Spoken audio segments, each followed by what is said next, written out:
Kani galong ka khubor ka ba sngotanat ya ka jela iabaroh KIWEI hakaba hakani ka video ngan pyni bat ngan pen sngo shupi hakba kaladon KIWEI ke jingtho na iwe ilong kemi ibala khampau hapo ka jela ka jongi ibala ai jingyaro khamtam ya u CM jong ka Kasil Autonomous District Council ubadang shushim titeng dang mentai ki khendiat singi khendiat tayo bat di lumba kani ke jingtho kabala sapriang keleng benta hakini ki khendiat kenta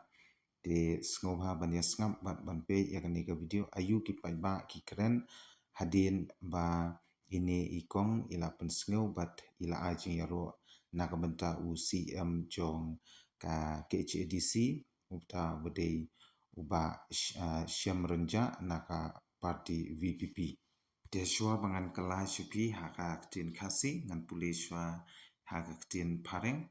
Today we from Operation Cleanup are supposed to meet the new CM KHADC at 11 a.m. Since I live at the other end of town, I left home at 9:15 a.m. just in case we are stuck in traffic. But as usual, Murphy's Law is at work, so I arrive at KHADC just about 5 minutes to 10 a.m. The CM Ba Shemborlang arrived on the dot of 10 a.m. at the ADC premises driving his own Maruti Alto ktien and walk up to the office. Such humility is rare and the VPP is demonstrating what it has been preaching. I appreciate this shining of the VIP culture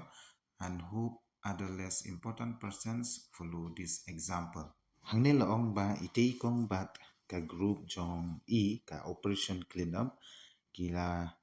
persang ban late banyak kendu ya UCM badang tumai jong ka KHADC kata hakapor KIWEI bejaman step namar ba kisyong kampaji na ka te ka sol shilong te kila mi na yeng hakapor kandai beje kat san minute min step namar ba kiting yol ese kan sadon ka traffic jam lane kejing blok kali dei kumba la mood kumba kila tumu nadu na yeng te ka kam jong kiru klase so bat kila poi ha kapor ashpo beje duna san minute te hamar kata hi kapor iba Shemborlang ibadiru CM badang tumai jong ka KHADC ilapoi hakapor shipo beje tik harangkat bat ka kali Maruti Alto ktien kaba mai inya te i lami nakata kali hadin ba ilapoi ha ka office lane ha plau jong ka office bat ilarung wud shapo ka office te ini kong yong shishu nimpat ju syam bat julam ya ketika jinglong lui bat ke jinglong bas ngaurit jong utei u CM lani utei u nongyalam jong ka KHADC kata na ka parti VPP kumba ki layai kentu bat ki layai ban na kapor kapor man ba ki dang yalap ya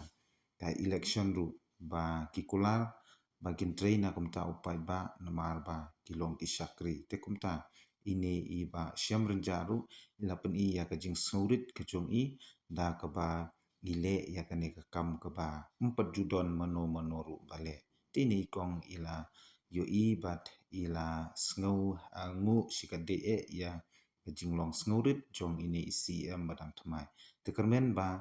indang la ban trei ba susu nang ne syakmat haka KAM kaba mi idon bat hadin ba kani ka jingtho kala spring state ha ki social media te SNGAP ayu ki pai ba ki don ban ong halor kate ke jingtho ini wi ong kumno he said he is a servant MDC is not a kerdan how we wish other people in other public position follow suit te kermen kumba ila dep keren hakatokosngi bala syajid ba ka jinglong CM kadei kumusakri bantrei na kumenta kabahakamiat jong kari bakajai bandriu ndei om ba ngipet yaka kerdan kaba na idon. So anyway pade, VPP has not failed the public so far. If they continue in this way, I guarantee they'll never experience defeat in election. That is right. Te kandai shisha ka jing shisha lada ki MDC lani ki nongyalam chongka party VPP kile kumni kumbawa ile iba Shemrenja lati kenabe ba kinum sha rem lani kinum rem landa ki yang ban yale nakamta ka election kaban sawan ke chungkiru. So ini pade, punctuality is a sign of maturity. A punctual person is considered credibly and trustworthy. Punctuality makes us value our time and that of others. Best of luck to our CM and in all his endeavors. Te kade kijing sya kata, kijing testa bat kijing poi biang por kade kumsi benta ban telakam ban pensep eka ya kapor kaba kibri ki up. Te kubli shibun ya kijing aimen sin bujung piru nak benta CM madam tumai jungi. Shushu, respect is for those who deserve it, not for those who demand it. And last but not the least, we have true leadership. Te kermen ba isi badang tumai jungi inde shisha ita I true leadership ha kar komyalam jungi kamtam nakabanta bantrei yakabha kamiat jong kari kasihi barokoi kublei shibun.